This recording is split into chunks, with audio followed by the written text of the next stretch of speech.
पश्चिम बंगाल के पूर्व मुख्यमंत्री बुद्धदेव भट्टाचार्य ने इस दुनिया को अलविदा कह दिया है।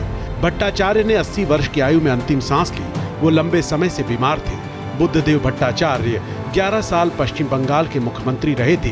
वो पिछले कुछ समय से अस्वस्थ थे और सांस संबंधी समस्याओं से पीड़ित थे, जिसके कारण उन्हें बार बार अस्पताल में भर्ती होना पड़ता था। हाल के वर्षों में वो क्रोनिक बीमारी से जूझ रहे थे। फिलहाल दक्षिण कोलकाता के बालीगंज इलाके में उनके घर पर ही उनका इलाज चल रहा था।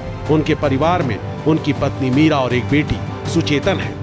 बेहद अफसोसनाक खबर है हमारे लिए, राज्यवासी के लिए, इस देश के हर वो लोग के लिए जो जनता के लिए जिनकी सोच है, देश के लिए जिनकी सोच है, जो जनता के जो मजदूर वर्ग है, मेहनत का इंसान है, उसके उत्थान के लिए सोचते हैं, इन तमाम के लिए एक बहुत अफसोसनाक है।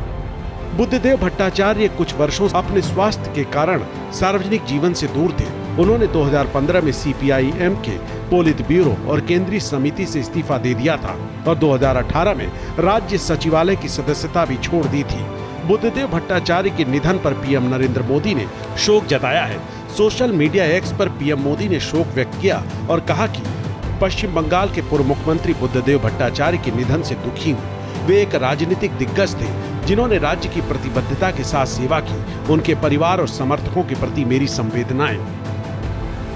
वहीं लेफ्ट के दिग्गज नेता बुद्धदेव भट्टाचार्य के निधन पर पश्चिम बंगाल की मुख्यमंत्री ममता बनर्जी ने शोक जताया है। सोशल मीडिया एक्स पर ममता बनर्जी ने कहा कि पूर्व मुख्यमंत्री बुद्धदेव भट्टाचार्य के आकस्मिक निधन से स्तब्ध और दुखी हूँ। मैं उन्हें पिछले कई दशकों से जानती थी और पिछले कुछ वर्षों से जब वह बीमार थे और घर पर थे तब मैंने उनसे कई बार मुलाकात की थी। दुख की इस घड़ी में मीरा दी और सुचेतन के प्रति मेरी हार्दिक संवेदनाएं।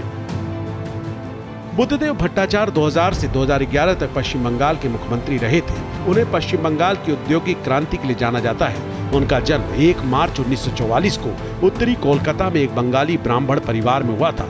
उनकी शुरुआती पढ़ाई कोलकाता के ही शैलेंद्र सरकार स्कूल से हुई थी। इसके बाद उन्होंने कोलकाता के प्रतिष्ठित प्रेसिडेंसी कॉलेज से बंगाली साहित्य की पढ़ाई की थी और बंगाली ऑनर्स में बीए की डिग्री ली थी। वो बाद में सीपीआई-एम से जुड़ गए थे। उन्हें सीपीआई की युवा शाखा डेमोक्रेटिक यूथ फेडरेशन का राज्य सचिव बनाया गया था। बाद में democratic youth federation of India में विलय हो गया था।